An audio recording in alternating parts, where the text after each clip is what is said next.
শোনো, আমি ও বাড়ি ঠাকুরজির সঙ্গে বায়োস্কোপ দেখতে যাচ্ছি। কাব্যের ফাঁকে মেয়েটার দিকেও একটু নজর রেখো। নরেন্দ্রর মামাতো বোন বিমলা ইন্দুর বন্ধু। ও ভালো কথা, সংসার খরচের কিছু টাকা দিতে হবে যে। এর মধ্যেই 200 টাকা ফুরিয়ে গেল। না গেলে কি মিথ্যে কথা বলছি, না লুকিয়ে রেখে চাইছি? অবিশ্বাস করি নে, কিন্তু আবার সেই নিত্য নেই নেই দাও দাও। বড় লোকের মেয়ে গরিবের ঘরে পড়ার মতো মহা পাপ আর সংসারে নেই। কালই আমি মেদিনীপুর যাব।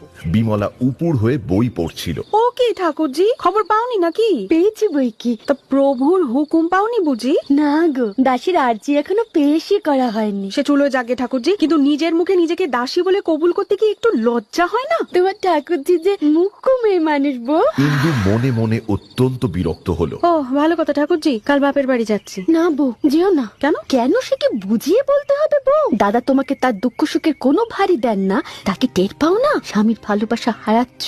অনেকবার বলেছি তোমাকে আমি চাই নে। বউ, শ্রদ্ধা ছাড়া ভালোবাসা থাকে না। যে জিনিস তুমি তেজ করে হেলাই হারাচ্ছ, সেদিন টের পাবে যেদিন যথার্থই হারাবে। হঠাৎ ইন্দুর মোহের ঘোর কেটে গেল। মরে গেলেও যে কারো কাছে স্বীকার করা যায় না স্বামী ভালোবাসেন না। বিমলা চোখ মুছে পিছনে পিছনে দরজায় এসে দাঁড়ালো।